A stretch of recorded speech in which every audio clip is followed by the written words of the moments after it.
All right, are you ready?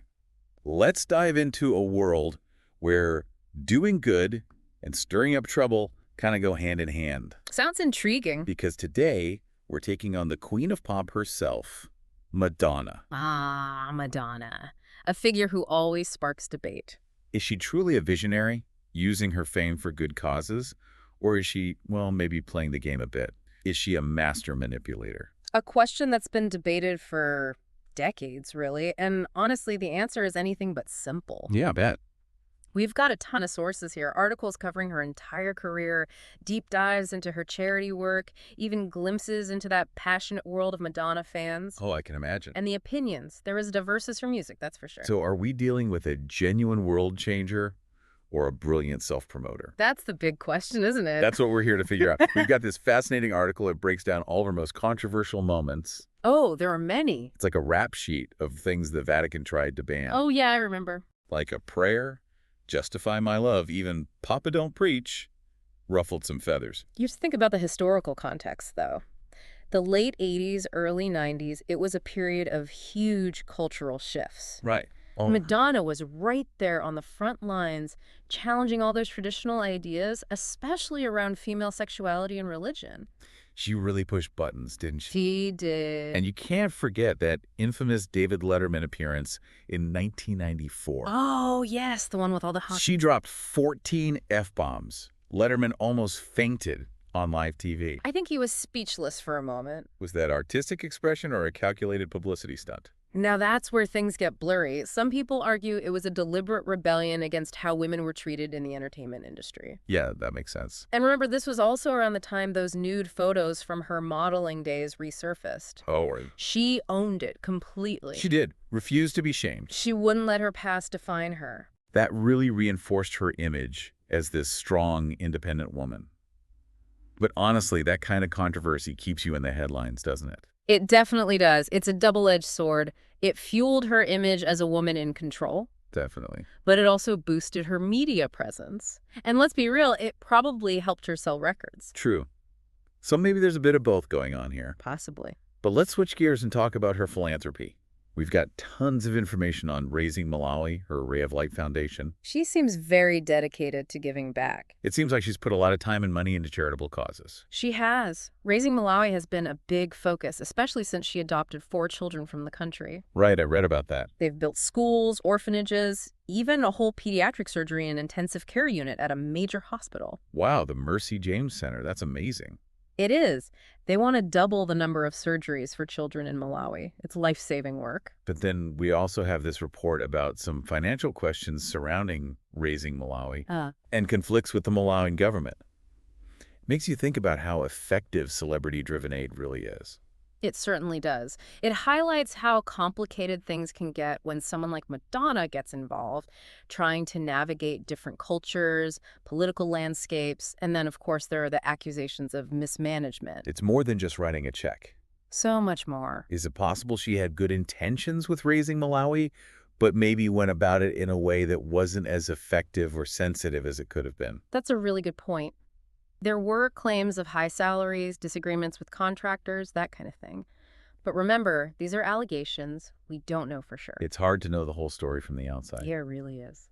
And it's interesting to compare Raising Malawi with her Ray of Light Foundation. That seems to operate without so much controversy. Much quieter.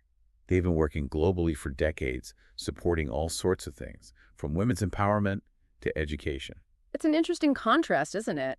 It is. One organization is caught up in controversy, and the other is quietly making a difference. So what does this tell us about Madonna's motives? Right. Is it strategic? Is it genuine? Or, like we saw before, is it a mix of both? It's a real head-scratcher. Which Madonna are we supposed to believe? The rebel who pushes boundaries, or the compassionate advocate? Well, that's where things get really interesting because we can't forget about her fans. Oh, the fans. We could do a whole deep dive just on them. You're probably right. The dedication, the impersonators. There are mountains of articles and Wikipedia entries all about them. It's a phenomenon. It really is. But her relationship with her fans has changed over time. In the beginning, there was a lot of criticism about her influence on young girls. Oh yeah, people thought she was promoting all sorts of things. Some accused her of promoting promiscuity and rebellion. It's funny because some of the things that were shocking then are pretty normal now. You're right, like wearing lingerie as outerwear. It's mainstream now. It shows how social norms change. What's shocking one day is totally normal the next. But it makes you wonder, was that early criticism valid back then? Right. Or was it just people overreacting to a woman expressing her sexuality openly? Maybe she was just ahead of her time. Maybe so. But let's not forget some of her more recent controversies. I mean, those AI-generated pictures of her with the Pope, Oh my goodness. people were not happy. What was she thinking? Was it a joke that missed the mark? Was she trying to start a conversation about religion? Or was it just bad taste? The internet was not pleased. People called it disrespectful, even creepy. It definitely got people talking. Provocative, for sure. Whether it was calculated to stay relevant or genuine artistic expression gone wrong, the backlash was huge. And then there's that lawsuit from a fan who claims she was basically exposed to pornography at one of her concerts. Under warning, yeah. Apparently, there were some pretty racy performances with dancers, even a lap dance. I read about that. This fan said she was traumatized and wants damages. It seems like the line between entertainment and exploitation can be blurry. Especially at a live show. True. It's not just public opinion she's dealing with now. It's legal action. It's getting serious. And then there were those comments she made about fat, spotty fans. Ooh. Not a good look. Not at all. She basically said she finds it frightening when unattractive fans get too close. Wow. You know, I get that celebrities have to deal with some overzealous fans. Of course. But those comments were seen as insensitive, especially now with all the talk about body positivity. Absolutely. It felt very out of touch. And it seems to contradict that whole message of self-love and empowerment she's known for, doesn't it? It does. It makes you ask, is she really committed to those ideas, or is it all just part of her image? Okay, so we've covered the controversies, the philanthropy, her relationship with her fans. I feel like we're starting to see a pattern. What do you think? It seems like just when we think we've figured out who Madonna is, she does something to challenge our perception. She keeps us guessing. It's this back and forth between authenticity and a carefully constructed persona. So listener, what do you think? Are we looking at a genuine advocate, a savvy businesswoman, or some complex mix of both? It's the question of the day. Are her charitable actions fueled by genuine compassion, or are they calculated PR moves? Because, honestly, I'm not sure what to believe anymore. And that, my friend, is the Madonna enigma. She shows us real compassion, and then she does something totally outrageous that makes us question everything. It's true. She's a fascinating puzzle, and one that we'll keep trying to solve as we dig deeper into her career.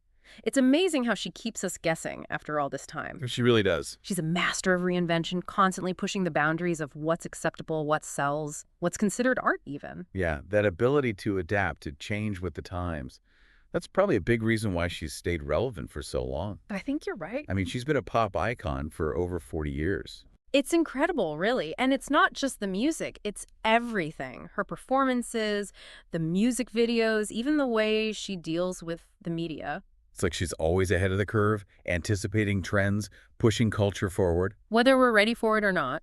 Speaking of the music, she didn't earn the title Queen of Pop for nothing. No, she didn't. Her impact on music is undeniable. From those early dance pop hits to her experiments with electronica, R&B, even folk. She's tried it all. She's never been afraid to experiment, to try something new. And her lyrics, they might be controversial sometimes, but they've connected with millions of people. They really have. She sings about love, loss, sexuality, religion, social justice. Like a prayer, Vogue, Express Yourself.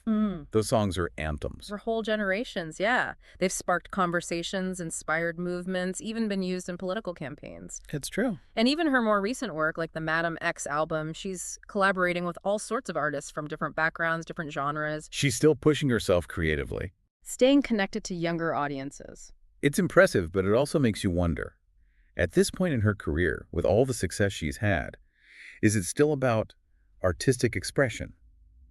Or is it about staying on top? That's the question, isn't it? She's built her whole career on being provocative, on challenging norms. So how do you separate that from a genuine passion for art? It's almost like which came first, you know? Did she become provocative to be successful? Or was she always pushing buttons, and that's what led to her success? It's hard to say. And how much does that pressure to stay relevant, to keep selling, influence her creative choices? It's something all artists, especially the really successful ones, have to deal with.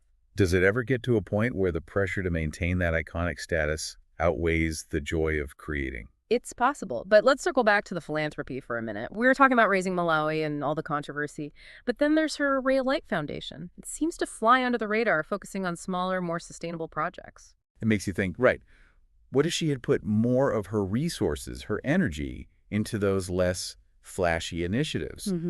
Could she have made a bigger impact? Could she have avoided some of the negative attention, the accusations? It's an interesting question about celebrity philanthropy. It is. Is it better to make big gestures, grab headlines, or work quietly, strategically behind the scenes? I guess it depends on the goal. If it's about raising awareness quickly, then those big attention-grabbing acts, those can be really powerful. But for long-term change, maybe a quieter approach is better. That's a really important point, and it brings us back to our main question. Is Madonna really committed to making the world a better place? Or is it all part of her image, carefully crafted to enhance her brand and legacy?